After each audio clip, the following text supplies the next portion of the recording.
এটা ওচৰৰ পৰিৱেশত হুলস্থুল কৰিবলৈ কাকো নিদিব। ল'ৰা ছোৱালীয়ে নম্বৰ বেছি পাওক বুলি নহয়, আপোনাৰ ল'ৰাটো বা ছোৱালীজনীয়ে পৰীক্ষা দি অহাৰ পিছত আপোনাৰ ঘৰলৈ যদি কোনোবা খবৰ কৰিবলৈ আহিছে, বন্ধু বান্ধৱীসকল, আপোনালোকে মোৰ ভিডিঅ'সমূহ চাই যি কমেণ্ট দিছে, উৎসাহ দিছে, তাৰ কাৰণে মই আপোনালোকক অশেষ ধন্যবাদ জ্ঞাপন কৰিছোঁ।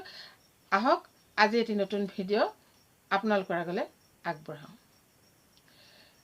পৰীক্ষাৰ্থীসকলে পৰীক্ষা দি অহাৰ পিছত তেওঁলোকক কেৱল গাৰ্জেন বা পেৰেণ্টছে অকণমান সময়ৰ কাৰণে পেপাৰখন সম্পূৰ্ণকৈ চাব।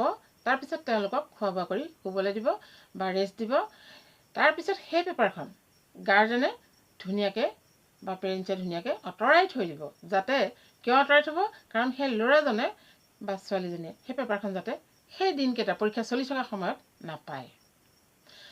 আৰু এটা কথা কওঁ, আপোনাৰ ঘৰলৈ যদি পৰীক্ষা দি অহাৰ লগে লগে কোনোবা ব্যক্তি আহিছে যে ল'ৰাটো বা ছোৱালীজনী মাতি দিয়া, পৰীক্ষা কেনেকুৱা হ'ল, পেপাৰখন লৈ আনাব পা, আপুনি কিন্তু পেপাৰখন দি সেই ল'ৰাটো বা ছোৱালীজনীক আপোনাৰ কেতিয়াও সেই ব্যক্তিজনৰ ওচৰলৈ নপঠাব। সেইটো সেই ব্যক্তিজনে বেয়া পালেও একো ডাঙৰ কথা নহয়। কাৰণ সেই ষ্টুডেণ্টটোক পৰীক্ষা দিনকেইটাত পৰীক্ষাৰ পেপাৰৰ কথা সুধি সুধি তাক আমনি নিদিব। এটা পৰীক্ষা দি অহাৰ পিছত কেৱল গাৰ্জেনে পেপাৰখন চাই সামৰি থ'ব আৰু কোনেও চাবৰ দৰকাৰ নাই।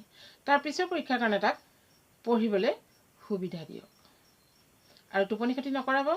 মই আগতেও কৈ আছোঁ, তেওঁলোকৰ ব্ৰেইনটো যাতে ঠাণ্ডা হৈ থাকে, হুলস্থুলৰ পৰিৱেশ নিদিব।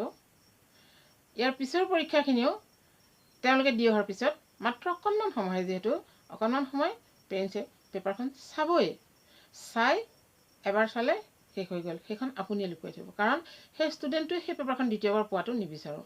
পৰীক্ষাৰ দিনকেইটাত যদি সেইখনেই চাই থাকে, প্ৰশ্ন এইটো কেলৈ এনেকৈ কৰিলোঁ বা এইটো কেলৈ নকৰিলোঁ, ইমান নম্বৰহে পাম নেকি, এইখিনি চিন্তা কৰি থাকোঁতে নেক্সট পৰীক্ষাটোৰ কাৰণে বহুত ডিষ্টাৰ্ব হয়। নিশ্চয় কথাখিনি আপোনালোকে বুজি পাইছে, কমেণ্টত জনাব কথাখিনি হয়নে নহয়। ইয়াৰ পিছত সেই ষ্টুডেণ্টটোক যদি আপোনাৰ ঘৰলৈ অহা আলহীৰ ওচৰলৈ পেপাৰখন হাতত দি লৈ আনা বুলি ক'লেই পঠিয়াই দিয়ে, আলহীজনে বেয়া পাব বুলি, তেখেতে প্ৰশ্ন সুধি সুধি সেই ল'ৰাটো বা ছোৱালীজনীক কেনেকুৱা কৰিব চাওকচোন, তাৰ মূৰটো শেষ কৰি দিব।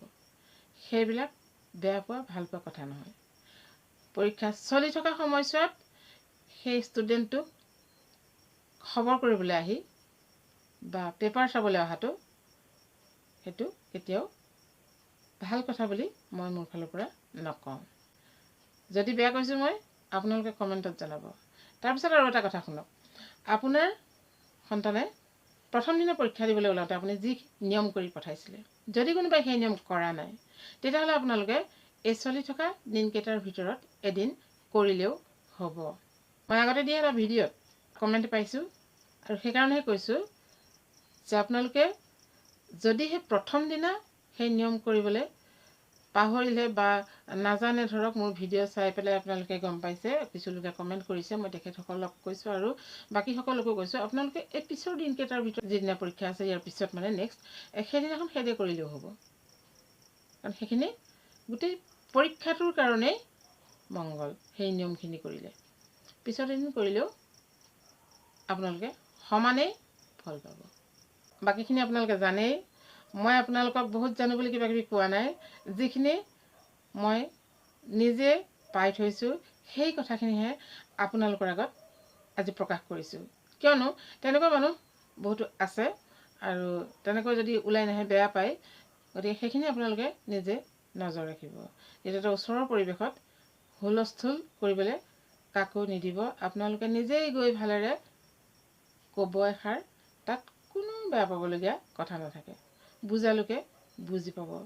কাৰণ সেই হুলস্থুলীয়া পৰিৱেশটোৱে সেই পৰীক্ষাৰ্থী মানে যদি পৰীক্ষাৰ্থীজন শুইছে, লাগে এনেই বহিয়ে থাকক, অকণমান আৰাম কৰি পঢ়া শুনা কৰিলে, শুই উঠিলে, চাহ খালে, অকণমান সময় বহিছে, সেই সময়কণতো সেই হুলস্থুল পৰিৱেশ ব্ৰেইনত কেতিয়াও নিদিব। আজি পৰীক্ষা নাই, কাইলৈ পৰীক্ষা নাই, আৰু 3 দিনৰ পিছত আছে, গতিকে এইকেইটা দিন একো নহয়, কোনোবাই হুলস্থুল কৰিলেও একো নকওঁ আৰু, সেইটো কথা নহয়। পৰীক্ষা শেষ হোৱালৈকে এটা শান্তিপূৰ্ণ পৰিৱেশ দিয়ক আৰু সেইখিনি আপোনালোকে কণ্ট্ৰল কৰিবই লাগিব। তাৰ কাৰণে আপোনাক যদি কোনোবাই বেয়া পায় সেইটো বেয়া পাবলৈ দিয়ক।